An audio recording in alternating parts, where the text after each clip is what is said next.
The best way to get better at programming is to practice. And in this example, we're going to be looking at using the border layout system in Java's GUI layouts. All this information is available for you using the link provided below in the description. We'll pause for a couple seconds so you can download it, and then we'll get started.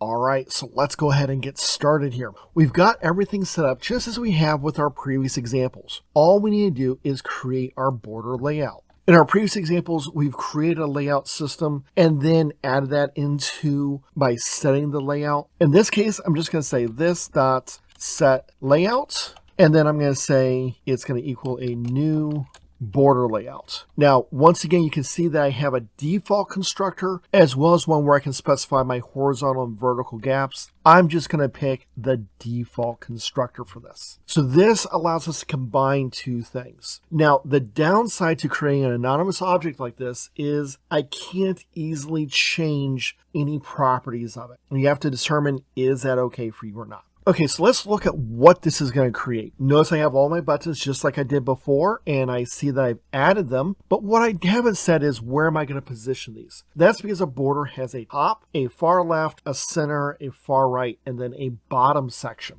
But notice it's not giving me any errors either. So if we run this, you notice that all it does is give me the last one that I see there. So what I really need to do is define where these are being put. So I'm going to close out of that real quick. And for button BTN1, I'm going to say this.add, comma, and then I'm going to say border layout dot, and then you can see I've got a bunch of set values here. So which one am I going to pick? Well, I'm going to pick page start. Okay, so this lets it know, hey, this is where I'm going to put it. For my second button, I'm going to say border layout. And then this one, I'm going to say line start. Now, I might think, okay, what's the difference between line start and page start? Well, page start is my top, line start is my bottom. So this one's going to be my center. So it's going to be border layout dot center. This one will be my line end. Then we'll finally have border layout dot page end. Now you might think, okay, well, why are we saying line start, line end instead of left and right? Remember, in some languages, you read right to left. So the line start would be on the far right. And this allows us to be able to support multiple languages a lot easier. Now that we've added these different positioning for these elements, I'm going to click run.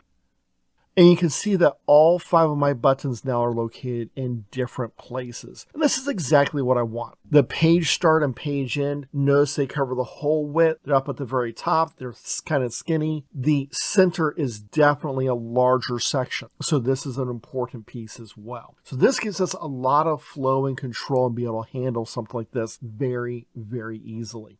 Hopefully you found this video helpful. If so, please consider giving the video a like and consider subscribing so you can see more videos on how to get better at programming.